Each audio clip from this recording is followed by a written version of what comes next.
Assalamualaikum warahmatullahi wabarakatuh.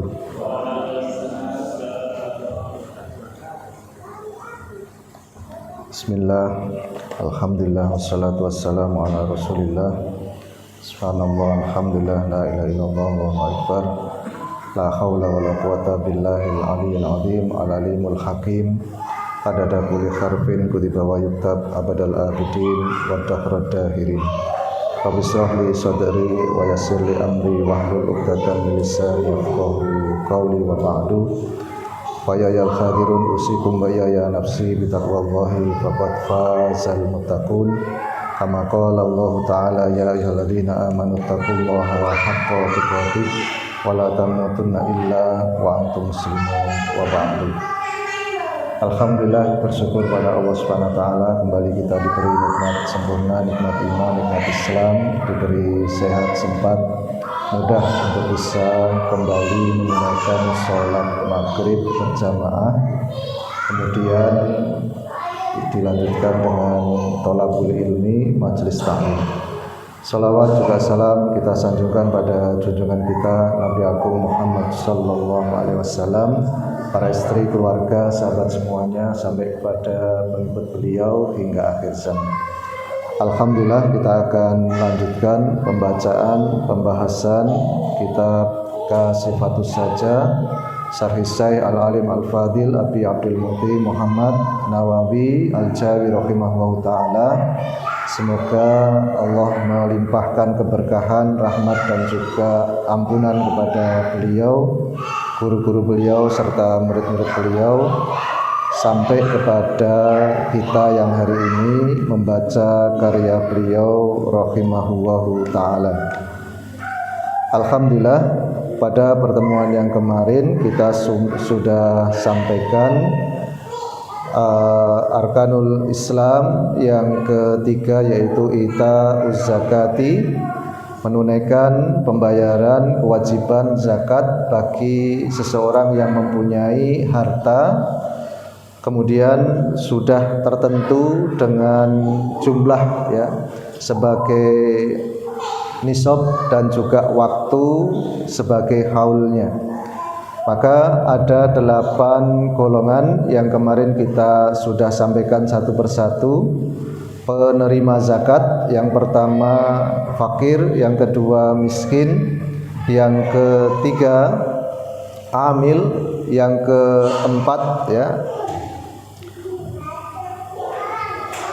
yang ketiga amil, yang keempat mu'alaf, yang kelima ar-riqab, yang keenam al-gharim ya.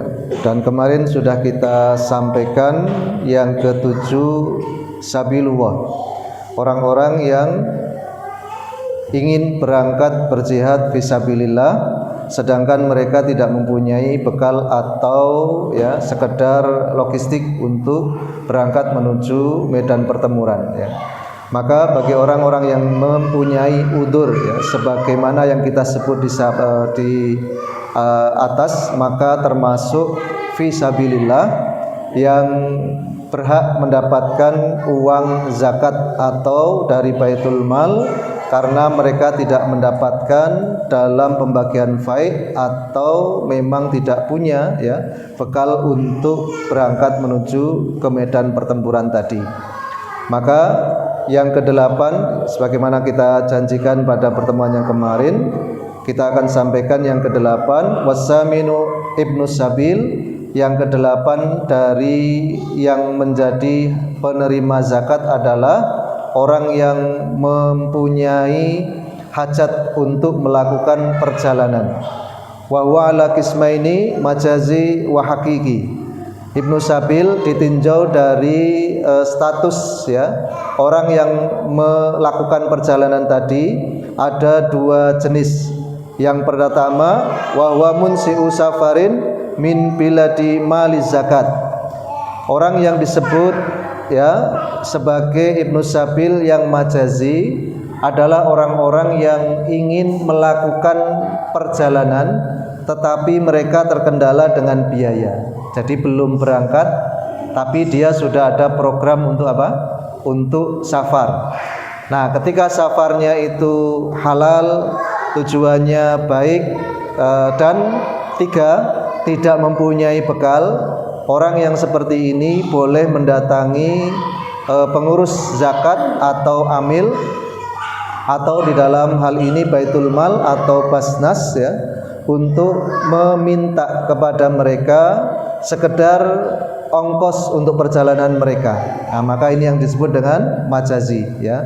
Dia belum safar tetapi sudah mempunyai perencanaan dan menginginkan untuk melaksanakan safar tersebut.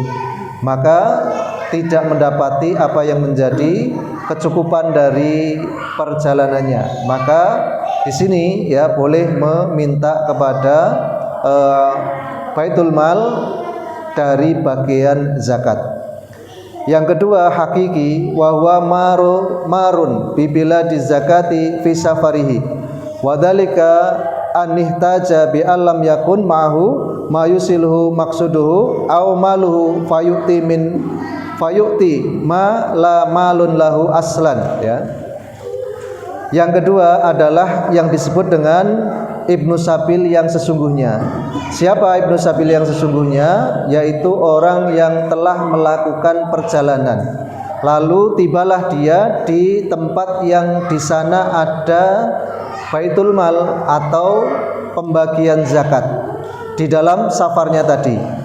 Maka diberikan kepada dia sesuai dengan kebutuhan supaya dia bisa melanjutkan perjalanannya sampai kepada tujuan yang menjadi maksud dari perjalanan tersebut ya. Maka di sini kita bisa mendapati faedah bahwa yang disebut Ibnu Sabil ada orang-orang yang memang mempunyai hajat di dalam safar. Satu, orang yang memang belum berangkat.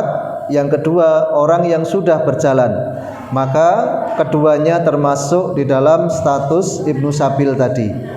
Yang pertama di dalam keterangan kitab ini disebut dengan Ibnu Sabil majazi. Yang kedua disebut dengan Ibnu Sabil hakiki ya. Jadi kalau kita sudah mempersiapkan satu perjalanan, ternyata ada kekurangan atau bahkan tidak punya ya dari ongkos perjalanan kita, padahal tujuan kita adalah kebaikan, yang dituju bukan sesuatu yang haram, maka kita boleh meminta kepada Baitul Mal untuk membiayai perjalanan kita gitu ya.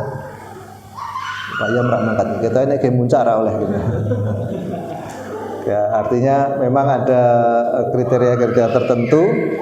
Kalau itu dimaksud ya untuk iqdad atau ya sesuatu yang mendapatkan ya kebaikan di dalam perjalanannya, bisa saja mendapatkan bagian dari zakat tersebut ya.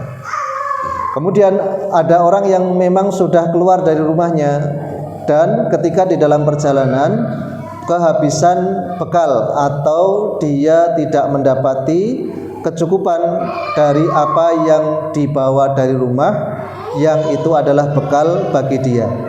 Maka ketika melewati ya wilayah-wilayah yang di sana ada Baitul Mal, orang seperti ini boleh mengajukan ke Baitul Mal pembiayaan di dalam perjalanannya. Nah, jadi dulu ketika daulah ya umat Islam itu masih luas, tidaklah seorang muslim berkunjung ke satu provinsi kecuali di sana mereka akan mendapatkan hak seorang muslim. Ketika bertamu boleh menginap sampai 3 hari. Ketika kehabisan bekal boleh meminta kepada Baitul Mal. Penak ya kalau gitu ya. Nah, ketika memang sudah ditakdirkan oleh Allah Subhanahu wa taala ya berlangsungnya masa dan berlalunya satu demi masa dan yang lainnya, maka sekarang negara-negara umat Islam dibatasi dengan peraturan-peraturan tertentu. Bahkan kita seorang muslim kadang-kadang tidak ya leluasa untuk masuk ke daerah Islam yang lainnya ya. Kalau dulu satu kepemimpinan khalifah, lalu negara-negara atau bagian-bagian wilayah yang di bawah dari kekhilafahan tadi termasuk menjadi provinsi bukan negara ya.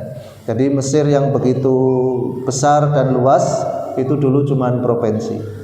Ya, Basrah Irak gitu ya, Iran ya, terus Afgan dan sekitarnya itu termasuk provinsi. Ya, maka ketika ada orang yang dari satu provinsi menuju ke provinsi yang lain tidak dibatasi dan mendapatkan hak sebagai seorang muslim, dilindungi jiwanya, dilindungi hartanya, dilindungi kehormatannya. Kalau ingin menginap diberi ya tempo sampai 3 hari. Kalau memang kehabisan bekal boleh meminta kepada Baitul Mal. Nah, begitu ya.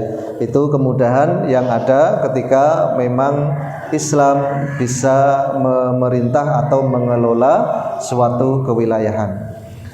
Alhamdulillah sudah selesai bab zakat dari definisi, lalu para mustahik ya, yang 8 asnaf tadi sudah kita sampaikan terperinci dari 1 sampai 8.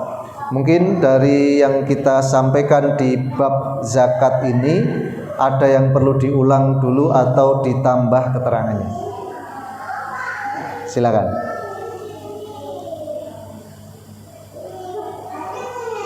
Tidak ada? Kita rak dong lirik zakat ini. Oke. Khotimah, penutup dari pembahasan zakat ini.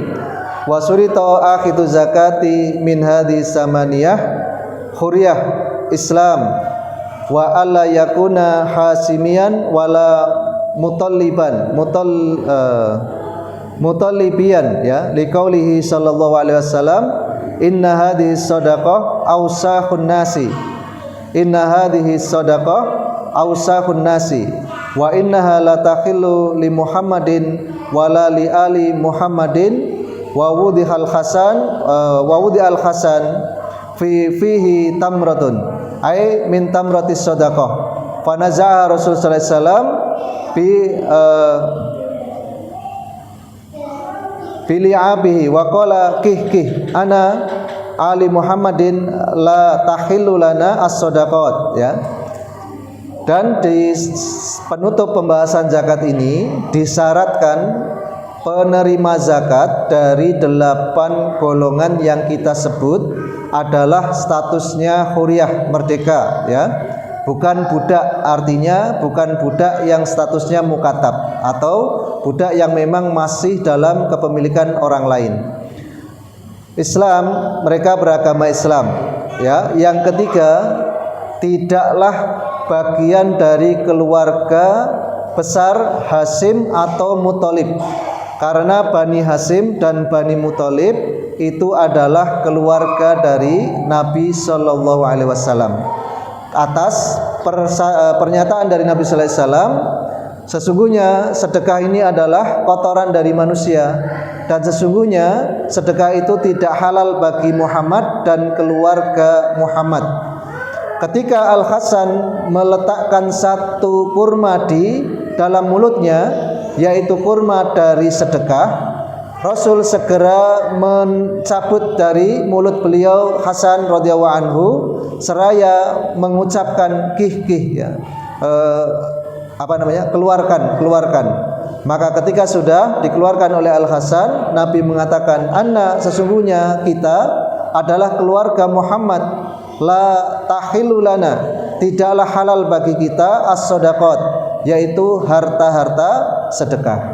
Maka ini sebagai syarat ya, kalau kita insya Allah tidak ada masalah, karena kita adalah orang yang bebas, kita adalah orang Islam, dan kita tidak termasuk dari dzurriyyah Nabi Sallallahu Alaihi Wasallam. Maka apabila ada dari 3 syarat tadi ya masuk ke dalam 8 asnaf, mereka tidak boleh menerima zakat ya, sudah jelas ya. Syarat zakat apa? Merdeka, Muslim, tidak keluarga Hasyim, tidak keluarga Muthalib. Maka ketika memang mereka Bani Hasyim, Bani Muthalib, mereka termasuk keluarga Nabi yang diharamkan untuk menerima zakat ya. Jadi pembeda antara dzurriyyah dan orang biasa mudah. Apabila mereka makan harta zakat, ya itu bukan termasuk dzurriyyah. Tapi kalau mereka memakan sedekah, memakan hadiah, maka itu bisa dikatakan sebagai dzurriyyah Nabi sallallahu alaihi wasallam ya. Jadi kalau ada orang datang kepada keluarga Nabi dan mengatakan ini sedekah, maka orang tadi pasti tidak akan memakan dan mengambil untuk keluarganya. Tapi kalau dikatakan ini hadiah, maka mereka akan turut makan dan bisa saja dibagikan kepada orang lain. Itu yang menjadi syarat penerima zakat dari 8 asnaf yang kita sebut tadi. Sampai di poin ini ada yang perlu diulang? Silakan. Kalau berarti termasuk siapa? Habaib.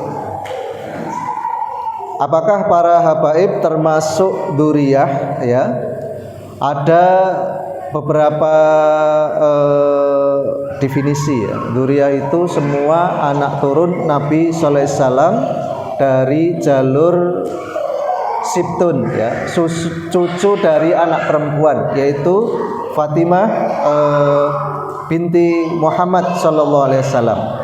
Termasuk ya semua yang ada dalam lingkup Syarif dan Habib. Nah ini ya. Ini pembahasan yang lagi rame ya.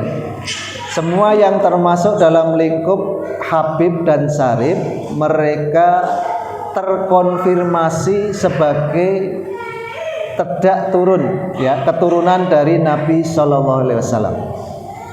Jadi ada anak dari Sayyidina Husain namanya Ali Zainal Abidin, itu mempunyai keturunan sampai Musa. Ketika Musa di Basrah mengalami beberapa tekanan politik pada waktu itu dan terancam jiwanya, maka Musa ini hijrah ke Yaman. Ya, Musa ini hijrah ke Yaman. Ketika di Yaman, Musa lalu disebut dengan Al-Muhajir ya. Musa yang berhijrah mempunyai 6 keturunan. Salah satunya dari keturunan Musa Al-Muhajir yang 6 tadi, ada yang namanya Abdullah. Abdullah ini adalah seorang yang faqih, zahid dan alim di bidang ilmu. Maka karena tawadhu'nya, Abdullah ini tidak mau disebut dengan Abdullah, tapi sebutan dia adalah Ubaidillah. Bedanya apa? Bedanya apa? Kalau Abdullah itu hamba Allah, maka keagungan seseorang ketika disebut dengan hamba Allah itu mempunyai derajat yang sangat utama ya di sisi Allah Subhanahu wa taala. Karena dia orang yang tawadhu, dia nggak mau disebut Abdullah, tapi namanya dikecilkan. Kalau nanti kita belajar bahasa Arab ada namanya sigot tasghir ya, kalimat yang dikecilkan. Maka dijadikanlah sebutan Abdullah tadi menjadi Ubaidillah. Ada namanya Umar. Umar itu sosok besarnya. Kalau kecil Umair. Begitu ya. Ada Abdullah sosok besarnya. Ada yang disederhanakan Ubaidillah. Semua ada Zubair, ada sahabat-sahabat yang mempunyai lakop-lakop dengan nama tasghir tadi. Maka sampai meninggalnya Abdullah ini disebut dengan Ubaidillah. Maka di kitab-kitab klasik, manuskrip-manuskrip kuno, ada penyebutan tentang anak dari Musa Al-Muhajir tadi yang ditulis dengan kata Abdullah, ada yang Ubaidillah. Tetapi kalau kita melihat kepada ya sejarah, lalu peninggalan-peninggalan yang ada di Tarim, yang ada di Yaman, makam beliau disebut dengan nama Ubaidillah. Jadi ini sosoknya ada, sejarahnya dan track hidupnya disebut oleh orang-orang yang ada di dalam lingkungannya. Lalu makamnya juga masih lestari sampai sekarang. Nah, dari Ubaidillah ini muncul ya anak turun dari marga-marga yang kita sebut dengan Sarif atau Habib tadi.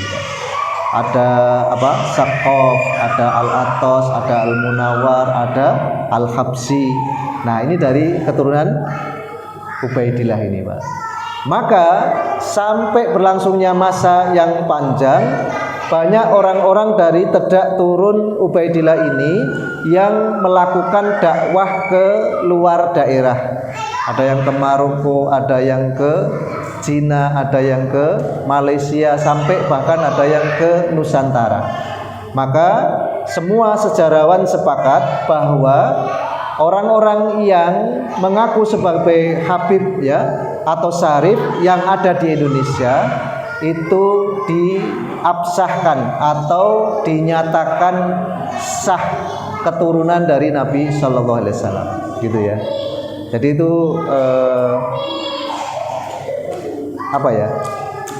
Salah satu sejarah panjangnya seperti itu. Kenapa sekarang ada apa ya masalah ontran-ontran seperti itu? Sebetulnya sejak zaman dulu itu sudah ada tokoh dari Salafi Wahabi ya dan juga Syiah yang memang ada apa Pak? Ada rencana atau makar untuk memutus nasab dari Sadah Ba'alawi ini. Nah, salah satu dari anak Ubaidillah itu adalah yang namanya Alawi tadi ya. Maka dari Alawi ini disebut klannya Ba'alawi. Dari klan Ba'alawi ini muncul ada Saqaf, ada Al-Haddad, ada Al-Habsi itu. Sampai 99 klan. Ya, itu nanti sampai kepada Ba'alawi. Termasuk Azmat Khan ya yang ada di India, di Gujarat, yang turun ke Indonesia menjadi apa? Menjadi sesepuhnya para wali songo, itu juga termasuk klan Ba'alawi. Ya. Kenapa ada orang-orang yang ingin memutus nasab dari Ba'alawi ini? Karena kita tahu ya semua keilmuan yang ada di Nusantara ini itu mengerucut kepada Syekh Ahmad Zaini Dahlan, dan Syekh Ahmad Zaini Dahlan ini Ba'alawi. Ketika kita mengakui oh berarti nasab Ba'alawi putus tidak sampai kepada Nabi Sallallahu Alaihi Wasallam, otomatis nasab ilmu kita seluruh di Nusantara ini Pak itu selesai. Itu fitnah yang luar biasa. Jadi ya nanti kalau antum ikut ya perjalanan perdebatan tentang ansab ini ya nanti rujukannya satu pesantren-pesantren yang sepuh dan besar, Lirboyo, Sarang, Ploso, Sidogiri. Kalau ke barat Buntet ya, terus Termas, Pacitan.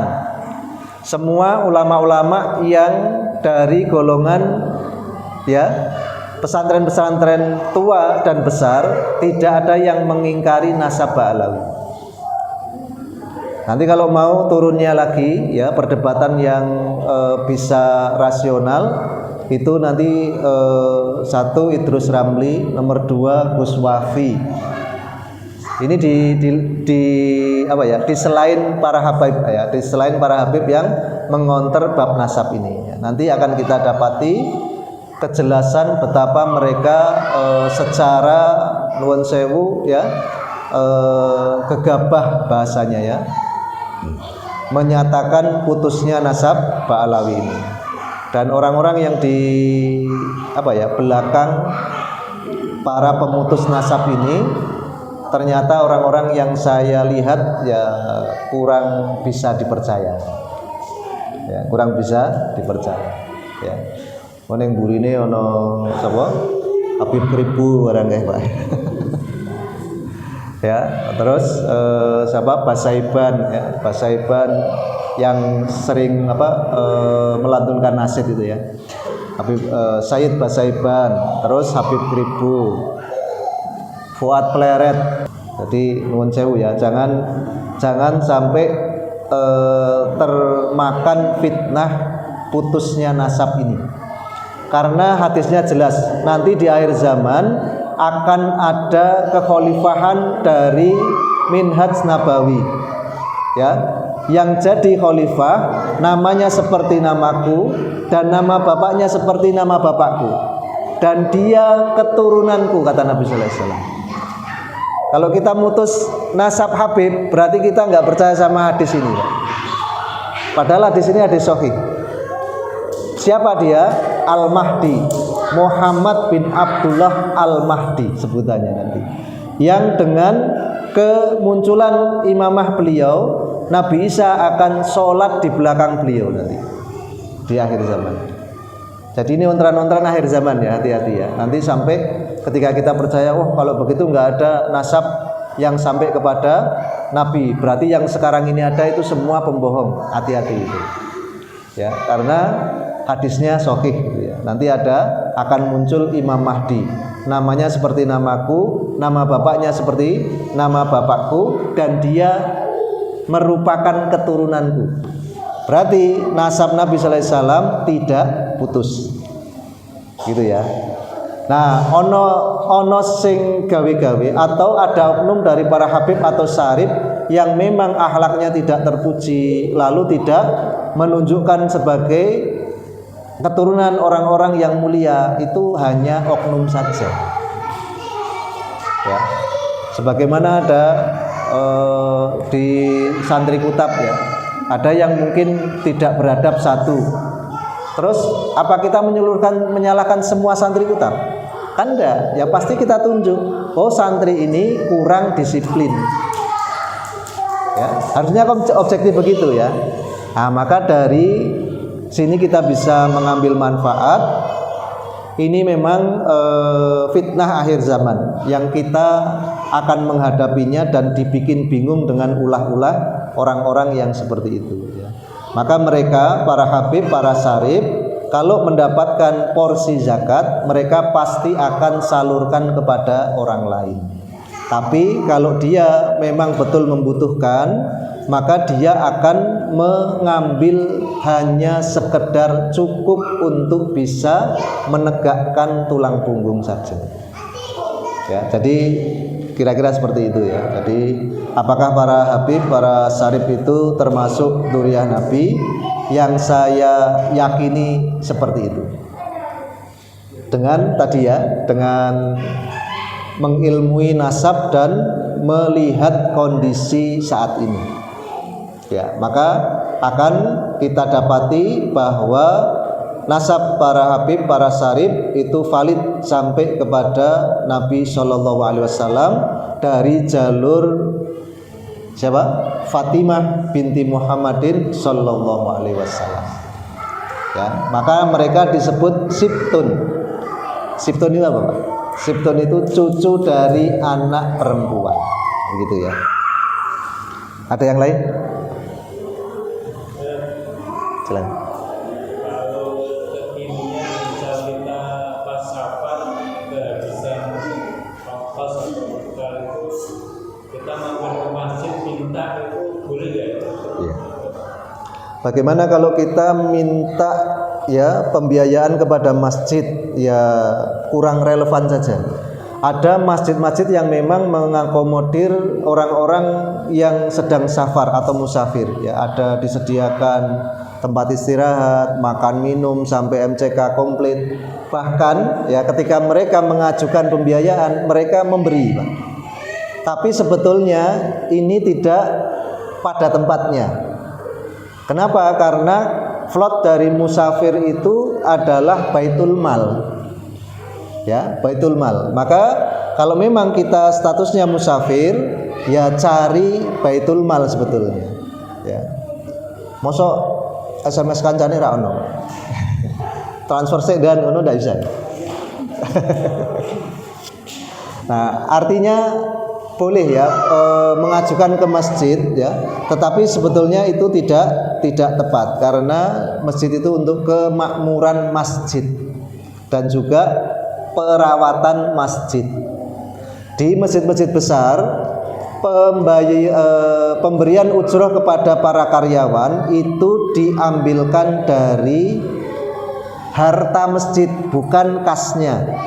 Jadi kalau ada titipan sepeda motor, ada infak keliling, ada infak kotak yang besar yang tetap, itu semua digunakan untuk kemakmuran masjid. Adapun satpam, terus imam, terus apa lagi? Yang menjadi pengelola marbotnya ya di masjid tadi itu diberi upah dari harta masjid. Biasanya masjid yang sepuh-sepuh itu punya seperti apa Pak? Wakaf produktif, sawah, terus minimarket, ada hotel, atau ya tadi ya wakaf-wakaf produktif yang memang menghasilkan. Maka semua dibiayai dari itu. Nah, sedangkan uang yang ada di kotak dan sekeliling masjid tadi murni untuk kemakmuran dan kemaslahatan masjidnya. Gitu. Nah, mungkin kalau antum minta pada pengurus masjid terus diberi, bisa jadi itu uang kekayaan masjid tadi. Uang kekayaan masjid, bukan uang yang dikoleksi dari memakmurkan masjid tersebut gitu ya. Nah, ini menarik itu ya, karena banyak sekarang orang-orang yang mewakafkan produktif kepada lembaga-lembaga dan masjid-masjid ya. Termasuk yang di mana itu, yang masjid baru itu, yang di beri wakaf pom bensin berapa itu ya, lalu sawah luar biasa itu ya. Lamongan kalau nggak salah itu, di Lamongan. Awak dewi sama Pak Ar. Kita harus kita cari ya, orang yang mampu dan bisa ya, diajak kerjasama. Gitu. Bosai Mazhar dijawil lah ya. Kanu diakatkan setiap 3 kali panen, sekali panen untuk Masjid Qalbun Salim. Ngono iso Pak ya. Oke. Ngoten Pak Priyo ya. Jadi masjid bukan tidak boleh, tetapi kurang tepat ya untuk meminta pembiayaan di dalam safar tadi ya. Yang tepat adalah Baitul Mal.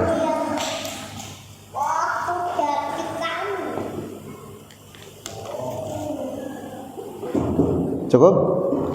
Oke, Pak Yam kowe ngacung.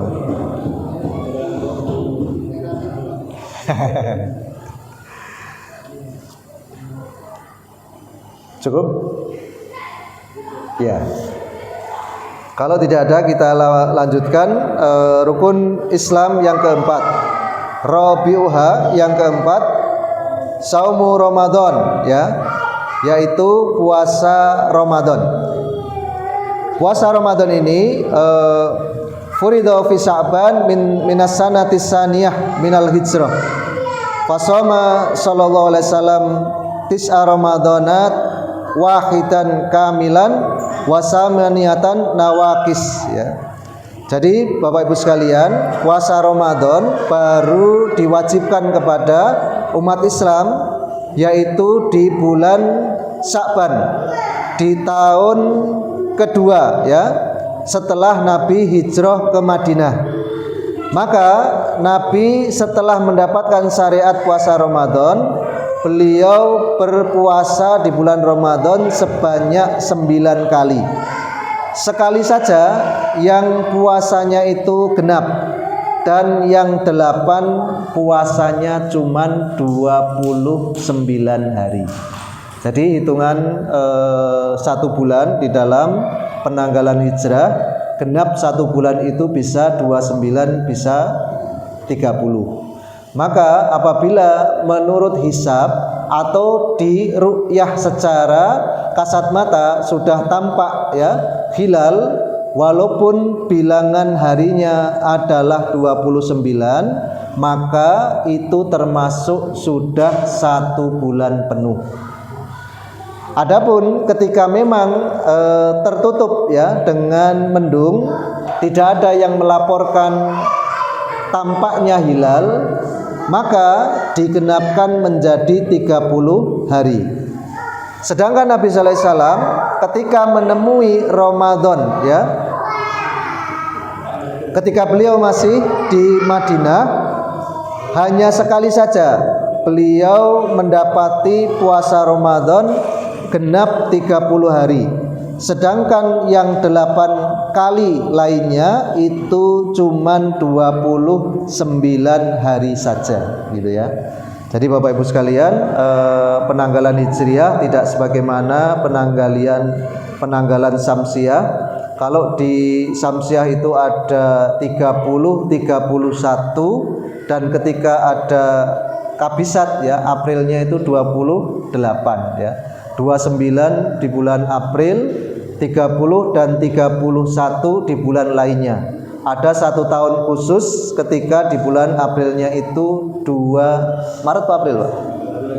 Februari. Berarti titis karo tanggalan.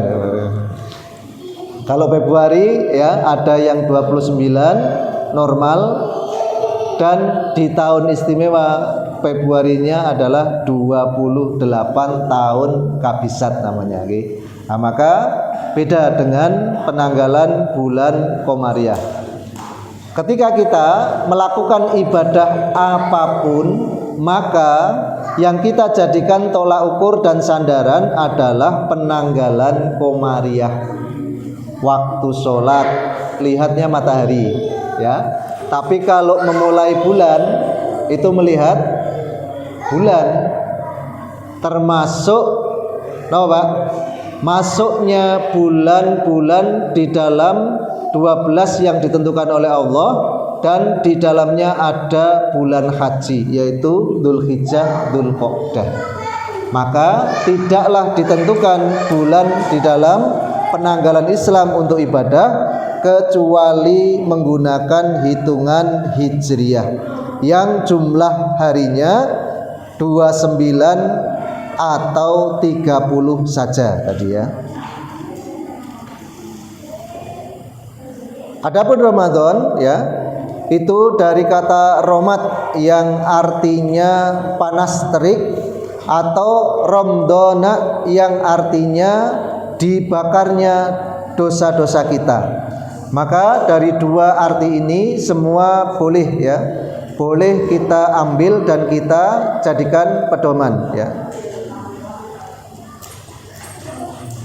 Sumiyah hadza syahr bihadzal ismi li'annahu ma'khudun minar ramdi wa huwa al-akhraq li ramadid dunubi, ya, fihi ai ihraquha. Qala Ahmad al-Mukri fil Misbah, wa Ramadan ismu syahr qila sumya bidzalika li'anna wada'ahu wa fiqur ramdi wa huwa siddatul hari, ya. Kenapa disebut Ramadan? Karena Ramadan dari kata romat yang artinya terbakar atau sangat panas. Sangat panas karena memang kita sering dapati bulan-bulan Ramadan itu jatuh pada musim-musim kemarau yang memang suasananya sangat panas. Apabila kita masuk ke wilayah negara yang lain yang kadang-kadang tidak sebagaimana kita di garis khatulistiwa, yang mungkin malamnya lebih banyak, atau bahkan ada musim-musim salju dan musim-musim dingin, maka kita juga boleh mengambil arti dengan tadi, ya, ikhraqud dzunub, yaitu pembakar bagi dosa-dosa. Kalau dikatakan kalau Ramadan itu memang hawanya panas, ternyata di negara-negara tertentu itu dingin, Mbak, ya, atau bahkan bersalju. Maka arti yang kedua kita pakai, Ramadan adalah bulan di mana dosa-dosa kita dilebur atau dibakar.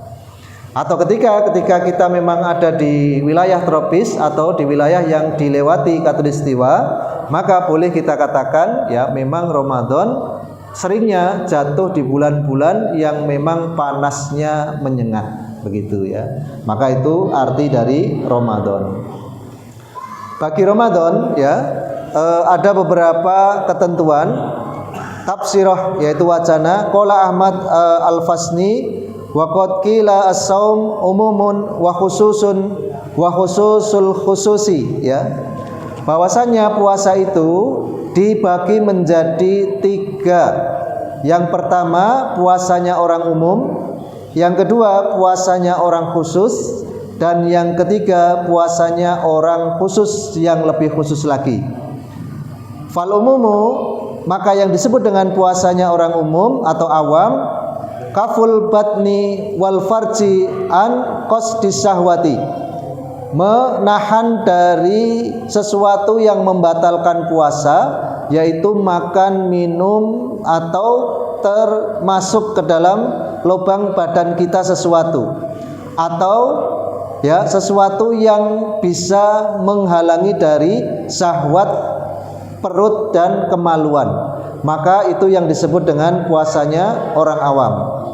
Sedangkan puasanya orang khusus, wa kafus sam'i wal basari wal lisan wal yadi warijli wasairil jawarihi minal asami.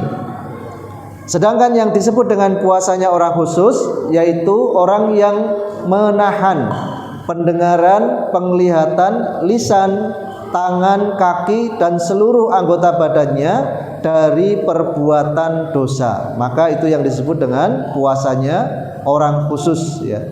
Kemudian yang ketiga, khususul khusus, puasanya orang spesial, yaitu orang yang sarful qalbi anil hamamid dunyawiyah ya, wa kaffuhu amma siwa Allah bil kuliyati.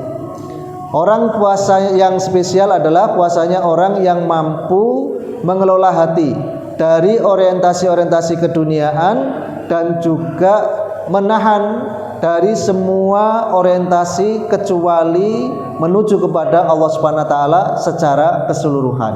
Nah, nanti insya Allah ya dari 3 ini kita akan perluas ya keterangannya dan juga pemahamannya sebelum kita masuk ke pembahasan rukun Islam yang kelima, yaitu haji. Alhamdulillah sudah masuk waktu sholat isya.